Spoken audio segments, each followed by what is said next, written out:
Today we are doing a new soffitting product to us, new to us. It's called Thermowood Ayos, A-Y-U-O-S, I believe. It's a thermally modified product out of Africa that is sustainable. So we did some research and made sure that the products we're using are renewable, that they're not like hacking down rainforests to use this product. So we ripped pressure treated 2x4s in half, and we added a 1.5 by 1 3/4 piece to the side of each of the joists, of the aluminum joists that we have. So we have something to nail to. So some people are saying that's pretty counterproductive to have an all aluminum, all synthetic deck and then put a wood-based soffitting product underneath it. But that's what the client wants. So I usually try to do what the client wants. I gave them an option. Hey, do you wanna soffit this in synthetics, or do you wanna use this product here, this Ayos? And they're like, oh man, they fell in love with it. They thought it was great. We like it too. There's a little bit of a learning curve, not too much different than any other tongue and groove product on the market. Very clean product, very beautiful. It's all clear, super lightweight. And what thermally modified means is that they're taking the product and they're baking it and they're cooking all the sugars out of that product. So it's giving it more stability. It doesn't rot or decay like traditional timber will. Bugs won't eat it. And they're putting a 25-year warranty on it. So check out thermowood.com if you guys want to learn more about their thermally modified products. Okay, so we have our first 2 starter rows done. I had to create, my first row is in the middle of the soffitting. So what I did was I took a grooved board, a tongue and groove board, and I put an additional tongue in the groove. So we had a double tongue board that was our starter piece. So it took us a little bit of time to get those first 2 rows installed and straight. So we basically had a double tongue board, and then we nailed it from both sides to hang our first board. Now we're gonna work to the right and to the left of that board and just keep installing soffit. That's basically what we're doing all day today. Since the last time you've been here, our cable railing is completed. I think we were installing the posts on our last video. All the posts were installed and we put all the top caps in, and that helps stabilize the post from wanting to move right or left. We put some underside caps in. We strung up the cable rail, we tensioned all that off, so the cable's done. We still have our privacy screens to install because we're waiting for those to be completed. And then we also put in our fascia boards in between the posts of all the runs, except for the corners and the inside corners. I just gotta get back to that eventually before we're done. We have also installed all the trim that needed to go in against the house. Our waterproof bladder came up the wall, and then we installed trim pieces underneath some flashing. So we had to install the flashing and then put in all the trim pieces, screw those to the wall, Cortex those, and we still have to put some sealant down on all that, which we will get to.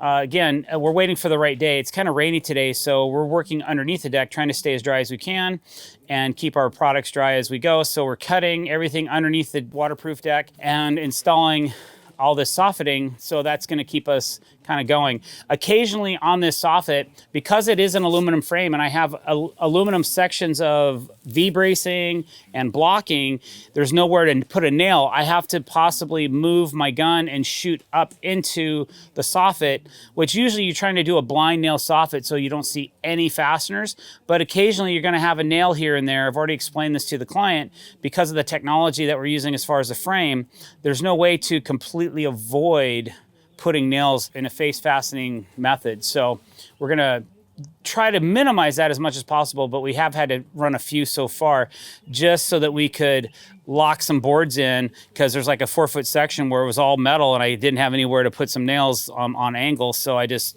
found where the wood was and shot a nail straight up so it holds the boards in place. So the one thing I do like about this thermowood, since it's been baked and kiln dried, it doesn't expand and contract very much. We're not gonna get any shrinkage. If our seams look good now, they're gonna look good in a year from now, 5 years from now. So let's get going on this. We've got our scaffolding moved and we're starting to cut down some boards. We're squaring up every end just to make sure that we have a nice fit and that all the ends look really nice when we butt them together. We had a couple that were like, this one doesn't look so hot.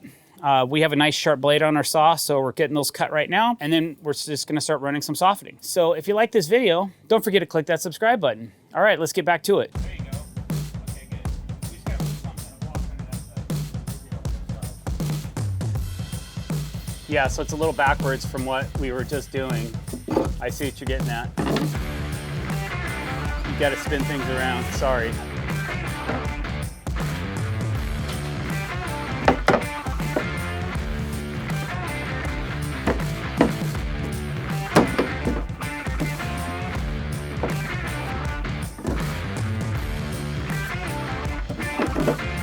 Back towards you, Bentley? Okay.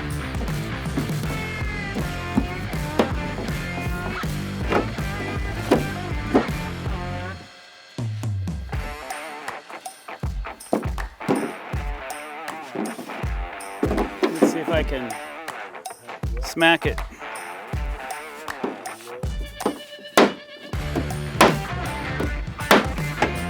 That'll work. Okay, it's gotta come my way a little bit. Can you? Okay, that's good. Let me get a nail in it. That's gonna want to move. Okay, I think what's holding us up is this right here.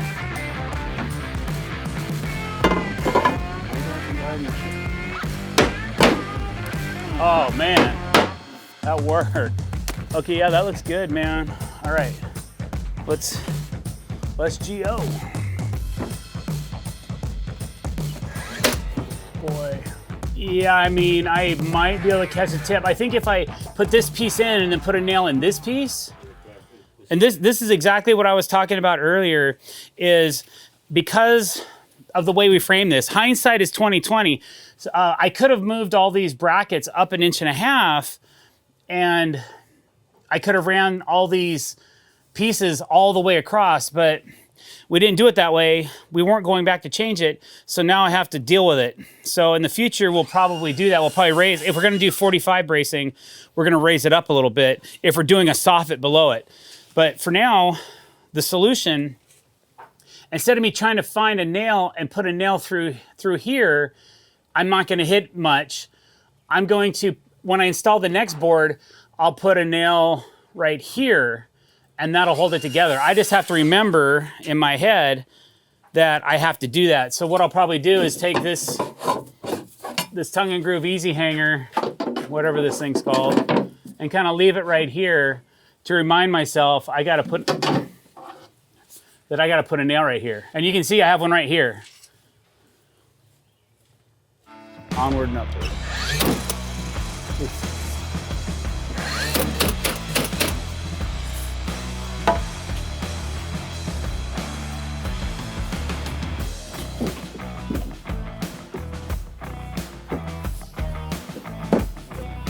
I'm in.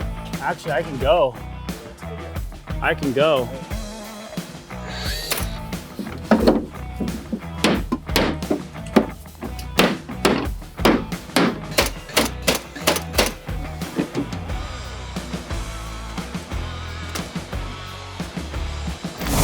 Perfect.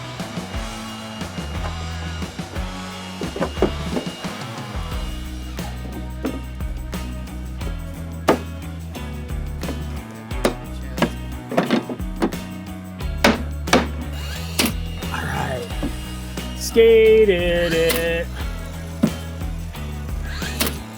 Okay, so cool. I guess we could start down here and work that way. Actually, I need a 9-footer. So that's gonna go like that. Hand me one of those thingamajigs. Jingathigs. My jingamathigs.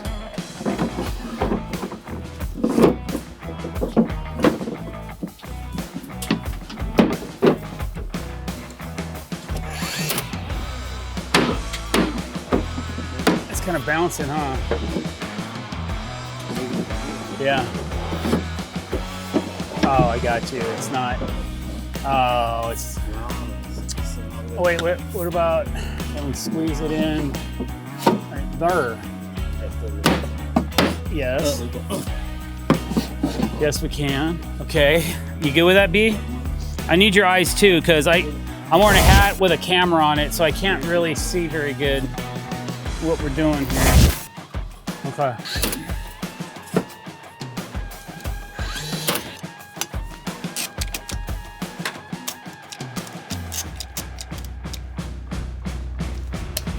over there. Okay. You want me to explain what I just did? All right, so there's a spot where I really needed to put a nail and I couldn't. So I just went ahead and injected some liquid nails, construction adhesive, in between the joist and the bottom of the soffit. It's actually hanging in there pretty good. This is just so when it cures, it has a little bit more holding power. That's all it is. It's just a little bit of insurance, nothing major, but I just felt like it might not be a bad idea to do it. What brand were you using before? It wasn't really a brand that we're using. We did use this stuff called Gorman Pine. It was end match, so all the ends would tie together as well as the sides. It's all tight knot. This is a little bit higher grade of product here that we're using. Thank you, Bentley. You can start stacking those over there. I don't want to get too much over here and then be like, oh man, we gotta move it all again, you know? So just pick a nice spot, like your cut ones, pick a nice spot for them.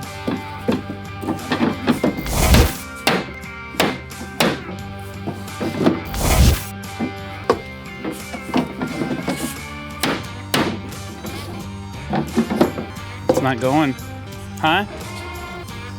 I did? Oh. You want to just grab another one and tell them to recut that? Here. Can you hand us another long piece?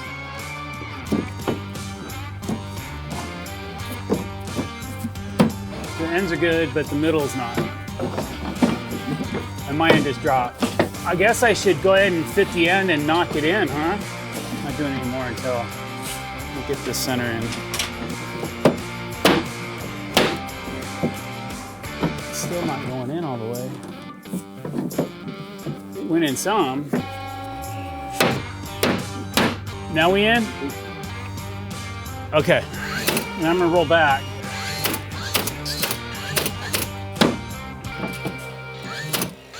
Okay, we gotta get a measurement.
Okay, so what we're doing right now is we're creating some venting for the joist bays, because if we don't vent the soffit, it could buckle in the future. Even though this is thermally modified and very stable material, we still want to make sure that it has some air to breathe. So we decided to just cut some slits every so often in our soffit in the last piece right up against the house, and that'll allow air to travel through. This side of the soffit over here is gonna have a gutter. So there's an opening on this side. This will cause like a ventilation procedure that will go through the soffit and allow it to stay dry and keep condensation out of it and that kind of thing. So now we're going to put some screen material on the back side of these so that we know that no bugs or insects or anything will get it up into here. You know what? I don't even know if we need it. I don't think we do. The thing is, this is completely open over here. So what's the use? I can't. You can't close it off because it's draining water out of the deck.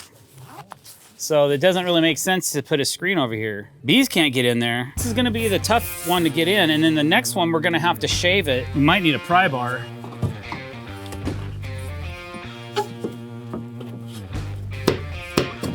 Hey, okay, it's all right. We could just do a pry bar just before I hit it with a nail. But you know what, dude, it's looking pretty good, man. I wanna start down there.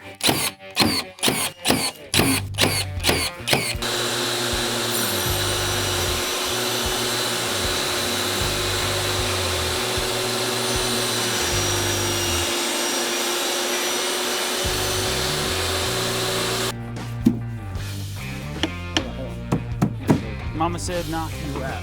I love it. I love this look. I absolutely love it. This is how I'm doing vents from now on.